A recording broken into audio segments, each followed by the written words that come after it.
Ever since the Switch was announced, the only thing my wife wanted to know, or really cared about at all, was when Animal Crossing was coming to the system. She doesn't really play video games, but she did have a 3DS, just for Animal Crossing. So, at E3 2019, she will have her answer and will hopefully stop complaining about Nintendo taking too long to make a sequel to New Leaf. If only she knew the trials and tribulations of an Elder Scrolls fan. So, in this video, we will be discussing what I hope to see from Nintendo's E3 Direct, as well as what I expect to see from them. 2019 is pretty backloaded for Nintendo, and even without any new announcements, if they don't delay any games out of this year, they will already have at least one major release each month for the rest of the year. This being the case, I don't expect to see any major bombshells from them, but it is Nintendo, so you never know. Okay, let's start with hopes. I will continue to say this every single year until it happens, but I want another FZero game. Even if it is an FZero HD compilation of all previous releases, I would be happy with that.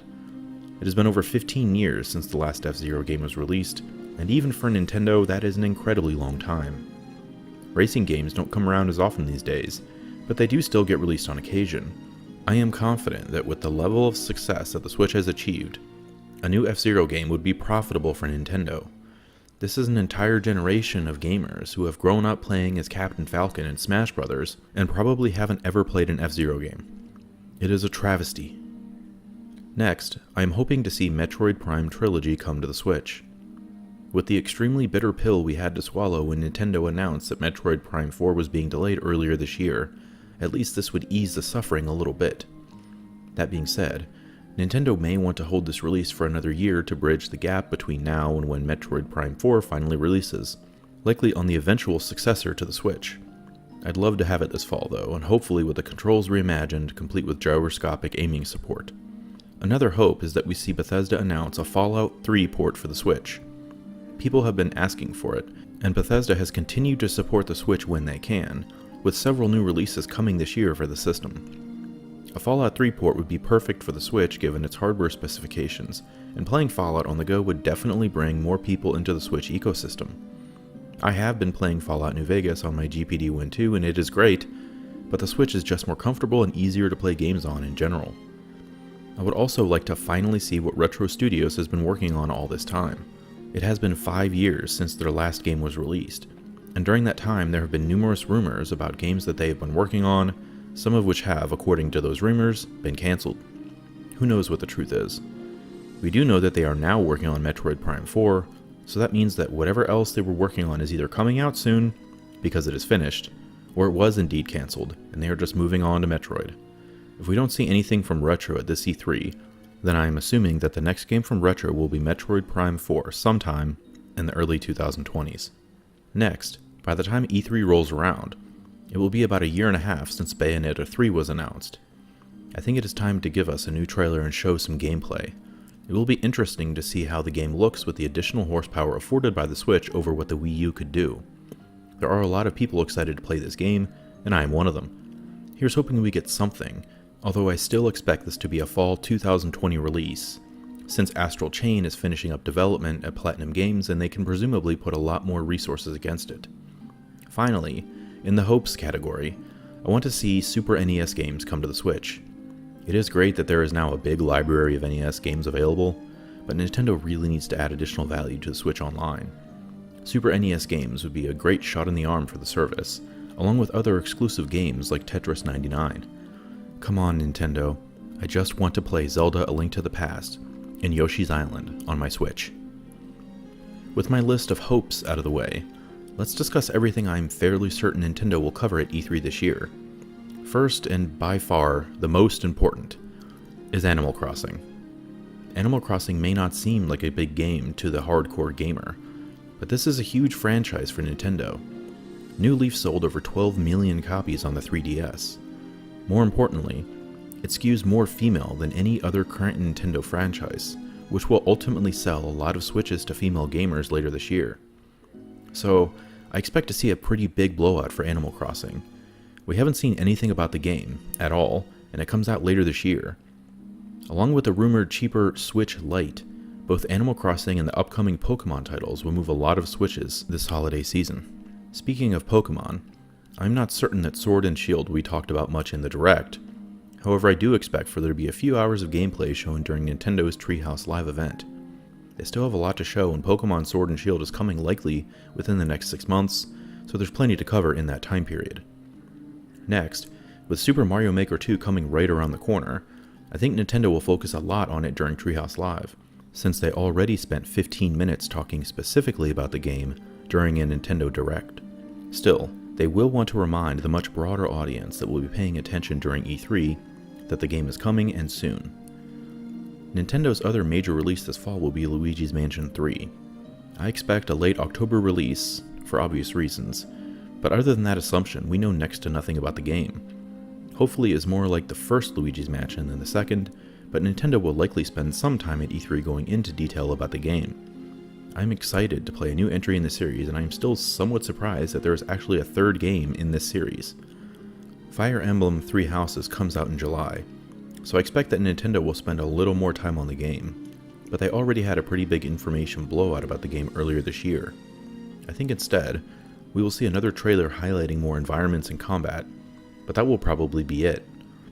Fire Emblem is becoming a much bigger game in the West, so we may see more information closer to release. The big end of the Direct game earlier this year was the remake of Zelda Link's Awakening. Say what you want about the art style, or the music, but this will be a big seller for Nintendo, and for good reason. Link's Awakening is one of the best games in the series, and for those players looking for a more traditional Zelda experience, this fits the bill 100%. Honestly, I am not a huge fan of the art style Nintendo has chosen, but I am more concerned about the music. I hope it is better than what they featured in the trailer. It reminds me of the most recent Yoshi game, Yoshi's Crafted World, and that is not a good thing.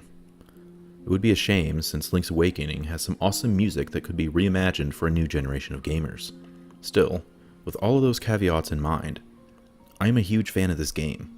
It is the second Zelda game I ever played following A Link to the Past, and I haven't played it since, so I can't wait to return to Koholint Island on my Switch. Doom Eternal is coming to the Switch. Bethesda's newfound relationship with Nintendo is stronger than ever, so I think we will see an additional push by Nintendo to play this new Doom game on their portable console. It will likely just be a quick 30-second trailer, but it will remind everyone that when Doom comes out, you can play it anywhere. I'll be buying Doom Eternal on PC and Switch, so I am double dipping because I had such a good time with Doom when it came to the Switch back in 2017. In fact, I still play it there from time to time. And hey, maybe Doom Guy makes an appearance in Smash Bros. Speaking of Smash Bros., I think it is almost certain that we see the next DLC character revealed. It very well could be Doom Guy, but whoever it is will likely be the one last thing part of the Direct, or it will be at the very beginning. In fact, I would be shocked if the next character is not announced. I kinda hope it is either Doom Guy or Master Chief, what with Nintendo and Microsoft also getting pretty close these days. Who knows? Capitalizing on Marvel Euphoria, I think we will see additional information about Marvel Ultimate Alliance 3. It is a huge Nintendo Switch exclusive, and it comes out in July, so I think Nintendo will spend at least a few minutes reminding people of that fact. This game has the potential to sell very well, as the Marvel brand is at an all-time high. Whoever at Nintendo decided to secure this deal is going to look great, because unless the game is downright terrible, it is going to sell a lot. Another recently announced game, Astral Chain, has already garnered a dedicated fanbase online. It is coming in August of this year, so I expect Nintendo to spend at least a few minutes talking about this Nintendo Switch exclusive game as well. I love the art style and the cyberpunk-inspired world. We know the combat will be solid since it is a Platinum game, but I am intrigued to learn more about the world and story. The world definitely looks pretty ambitious for a Switch game, so I'll be interested to see an extended gameplay sequence with the same level of detail shown in the first trailer. I think we will see plenty of gameplay during the Treehouse Live segment since Astral Chain's release is so close. Now, for some vague predictions. On the not-so-good news front, I think that Daemon Ex Machina is going to be delayed until sometime in the fall. It was already delayed to the summer, but after the demo they released looked as rough as it did, and with feedback from the community, I think the game deserves some additional time in the oven. If there's one thing Nintendo is known for, it is delaying games that are not ready for prime time. Nintendo led off their 2018 E3 Direct with this game, so they are excited about publishing it. I think they will provide the additional time needed if Marvelous requests it. Nintendo made it abundantly clear that they will not be announcing any new hardware at E3. I believe them. I will predict that they stick to that statement, and within a week or so after E3, we see a Twitter or YouTube announcement of the Switch Lite or Mini model. I think they really want everyone to focus on software at E3, and any hardware revisions will automatically steer the conversation away from what looks to be an extremely solid lineup for 2019. Finally, I think we see a huge third-party announcement. It could be an older port like Grand Theft Auto V finally coming to Switch, a Fallout 3 remaster, or some new Ubisoft collaboration with Nintendo. Hell, EA may finally bring Madden to the Switch. Who can guess these days? But I do feel confident predicting a major third-party game will be announced for the Switch. Each of the last 2 years at E3 we've had huge games get announced. With the Switch soaring past 40 million units sold this year, I expect this trend to continue. Well, that about covers it. It is a great time to be a Nintendo fan, as the Switch has really changed the fortunes of the company over the last 2 years and provided gamers with a new way to play.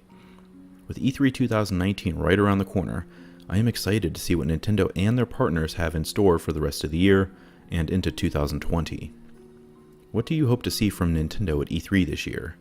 Let's discuss in the comments. If you enjoyed this video, please be sure to like and subscribe. Maybe click that bell icon. And as always, thank you so much for watching.